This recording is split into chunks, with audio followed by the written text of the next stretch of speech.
Hello बच्चों, welcome to my channel learning launch. आज हम शुरू करेंगे क्वेश्चन नंबर 12। थोड़ा सा इस साइड में लिखा हुआ है, यहाँ पे पहले वाला क्वेश्चन थोड़ा बड़ा हो गया था। ठीक है, तो क्वेश्चन नंबर 12 में देखो ये लिखा है, from the top of the 7 metre high building and the angle of elevation of the top of the cable tower. एक केबल टावर है, एक बिल्डिंग है, और उसके टॉप से जो केबल टावर है वहाँ से एंगल ऑफ एलिवेशन बनता है हमारा, मेरा एंगल ऑफ एलिवेशन 60 डिग्री का, एंड डिप्रेशन एंगल बनता है फुट ऑफ द टावर का 45 डिग्री का। देखो बेसिकली ये क्या है मैं आपको बताता हूँ। ये एक बिल्डिंग है हमारी 7 मीटर की, ठीक है, इसको नाम देते हैं हम ए, और ये बी। इससे कुछ दूरी पे हमारा एक टावर खड़ा है, केबल टावर, ठीक है, सी एंड डी। ठीक है, जितनी बिल्डिंग की हाइट है उतना ही हमारा ये वाला एंगल है। ठीक है, अगर ये मेरा 7 है, देखो इसको हम लेते हैं, ये मेरा 7 है, इसको हम ई पॉइंट लेंगे, और तो ये भी मेरा 7 होगा क्योंकि दोनों बराबर है, और ये वाली लाइन इसके बराबर है। ठीक है, अब देखो जहाँ बोला है ना एंगल ऑफ एलिवेशन, एलिवेशन मतलब ऊपर की साइड, मतलब जैसे एक्सीलेटर ऊपर जाता है, तो एलिवेशन जो है हमारा यहाँ से केबल के टावर तक बनेगा, और ये कितना है हमारा एंगल, ये बनेगा 60 डिग्री का। ठीक है, और डिप्रेशन बोला गया, डिप्रेशन हमारा 45 का है, तो डिप्रेशन एंगल हमारा ये वाला रहेगा 45 डिग्री का। लेकिन एक चीज़ का ध्यान रखना, एंगल ऑफ एलिवेशन तो ठीक है, आपको 60 डिग्री मिल गया क्योंकि ये लाइन है।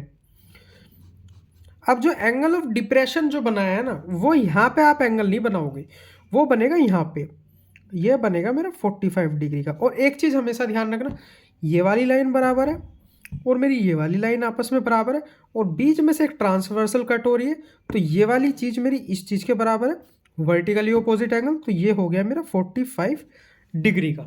तो बेसिकली ये इसकी फिगर है।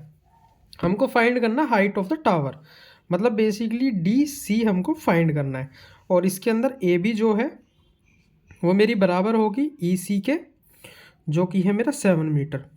ठीक है, और एक चीज़ और है, बी सी जो है वो मेरी बराबर होगी ए ई के, तो मेरा फाइंड करना आसान रहेगा। ठीक है, अब देखो मेरे को ना ये चीज़ पूरी फाइंड करनी है, पूरी की पूरी। ठीक है, वो कैसे हो पाएगी, जब मेरे को बेस मिलेगा।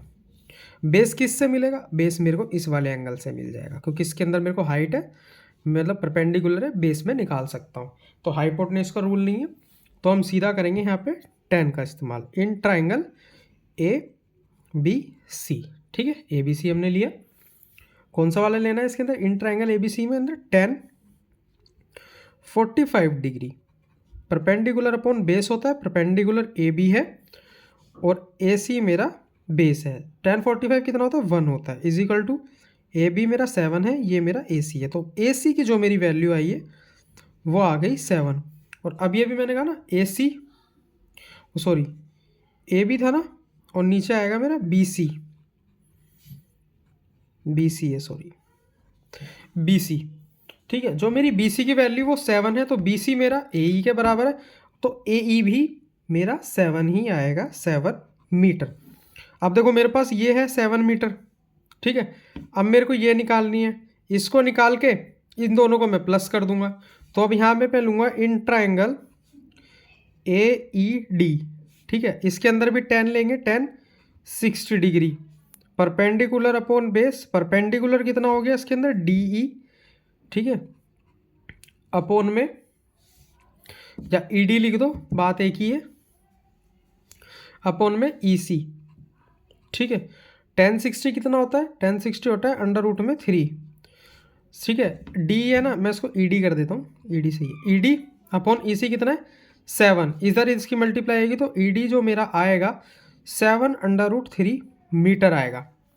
ठीक है, अब ये मैंने अलग अलग चीज़ें निकाल दी, एक एंगल दो एंगल। अब निकालेंगे हम final C D. C D कैसे निकलेगी, ई डी प्लस ई सी। ठीक है, ई डी कितना निकाला है 7 अंडर रूट 3 प्लस ई सी कितना है 7, तो अंडर रूट के साथ मल्टीप्लाई में हम ऐसे मल्टीप्लाई प्लस तो नहीं कर नहीं सकते, हम इसमें कॉमन लेंगे, कॉमन क्या आएगा 7 अंडर रूट में 3 प्लस 1 मीटर, ये मेरा फाइनल आंसर है। सिर्फ इतना सा ही क्वेश्चन था, बस फिगर समझना है और एंगल ऑफ एलिवेशन और डिप्रेशन आपको समझ में आना चाहिए। ठीक है, अब करते हैं हम दूसरा क्वेश्चन, मतलब नेक्स्ट क्वेश्चन, क्वेश्चन नंबर 13। ठीक है, चलो 13 करते हैं। 13 भी हमारा सेम ही है, कोई ज़्यादा डिफरेंट नहीं है, लेकिन हाँ इसके अंदर 2-3 चीज़ें वो देखना। देखो ये हम ऑब्जर्व करते हैं, ठीक है, ऑब्जर्व किया कि हमारा एक टावर है लाइट हाउस जिसकी हाइट 75 मीटर है, सी पे एक किनारे पे खड़ा है, और वहाँ से 2 शिप है जिस पे एंगल 30 और 45 का बन रहा है। ठीक है, एग्जैक्टली, और शिप एक दूसरे के अपोजिट में है, मतलब अपोजिट नहीं, एक दूसरे के पीछे है, सेम साइड पे। और हमको निकालना है light house, find the distance between 2 ship, हमें उन दोनों शिप का डिस्टेंस निकालना है। देखो कैसे होगा, बेसिकली ये मेरा एक लाइट टावर है 75 मीटर का, इसको अभी नाम देते हैं हम AB, 75 मीटर। ठीक है, अब देखो ये ऐसे हमारा सी लेवल है, तो एक मेरा शिप यहाँ है और एक मेरा शिप यहाँ है। ठीक है, ऊपर से एक एंगल बनेगा, तो डिप्रेशन बोला है ना, पहले तो हम एंगल ही बना लेते हैं।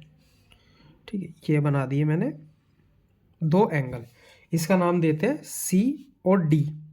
ठीक है, लेकिन यहाँ देखो इसके बराबर में भी ये हमारी लाइन जाएगी, क्योंकि लाइट हाउस है, ये वाली लाइन इक्वल होगी। ठीक है, अब देखो जो भी इसने बोला है 30 डिग्री का एंगल, ठीक है, अब जिसका मुंह कम खुला हुआ है वो 30 डिग्री ही होगा ये तो।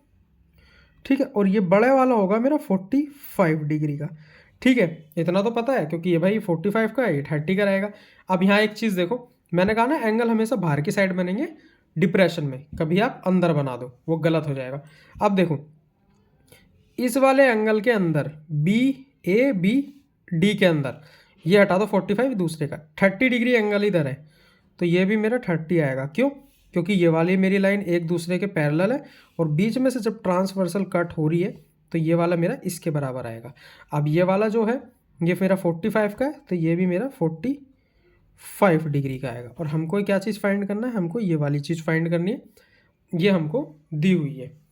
ये भी बहुत आसान और अच्छा क्वेश्चन है। देखो कैसे होगा, इसके अंदर भी हमारा हाइपोटेन्यूज का रोल तो है नहीं, बेसिकली हमको सिर्फ परपेंडिकुलर और बेस पे ही काम करना है, बस फिगर आपको समझ आनी चाहिए। अब देखो अगर मैं छोटा वाला एंगल ट्रायंगल लूँगा, इसके अंदर मेरे को हाइट है, तो मैं इससे बेस निकाल सकता हूँ ना आराम से। तो यहाँ लिखेंगे इन ट्रायंगल ABC 10 45 डिग्री जो है परपेंडिकुलर अपॉन बेस, परपेंडिकुलर है AB, बेस हो गया AC, 10 45 मेरा होता है 1, तो 75 हो गया AB और ये हो गया AC। तो मेरी जो AC की वैल्यू आएगी ना वो आएगी 75 मीटर। ठीक है, ये भी मेरा आ गया। अब ये और निकाल लेते हैं। ठीक है, फिर इस पूरे में से इसको माइनस कर देंगे तो मेरा ये आ जाएगा। चलो वो भी करेंगे। अब लेंगे यहाँ इन ट्रायंगल ABD, ये कितना है 10 30 degree, perpendicular upon base, perpendicular कितना है AB, बेस कितना है AD। अब यहाँ थोड़ा ध्यान से देखना, देखो 10 30 होता है 1/√3, AB कितना है 75। अब देखो AD दिया है, AD को मैं पूरा भी नहीं लिख सकता, क्यों? AC प्लस CD होता है ना, तो AC मेरे को पता है 75 है, प्लस CD मतलब AC प्लस CD, और AC की वैल्यू 75 है तो CD एज इट इज। ठीक है, तो ये हो गया, इधर ये चला जाएगा, इसकी मल्टीप्लाई इसमें हो जाएगी, तो बेसिकली मेरा CD इसी में आ जाएगा। तो 75 plus CD is equal to 75/√3 हो गया। ठीक है, अब CD को हम यही रखेंगे 75/√3, इधर प्लस में इधर माइनस में 75। अब ना ये प्लस हो सकता ना ये माइनस हो सकता, तो हम इसमें कॉमन लेंगे, तो 75 यहाँ आ गया, √3 यहाँ बचेगा -1 मीटर, और यही हमारा आंसर है। ठीक है, बहुत अच्छे से बढ़िया क्वेश्चन है, बस आपको क्वेश्चन समझ के फिगर बनानी होगी, फिगर आपको समझनी पड़ेगी। आई होप आपको मेरा पढ़ाया हुआ समझ में आया होगा। समझ में आया तो चैनल को लाइक एंड सब्सक्राइब करें, अपने फ्रेंड्स को शेयर करें। बाकी के नेक्स्ट क्वेश्चन नेक्स्ट वीडियो में।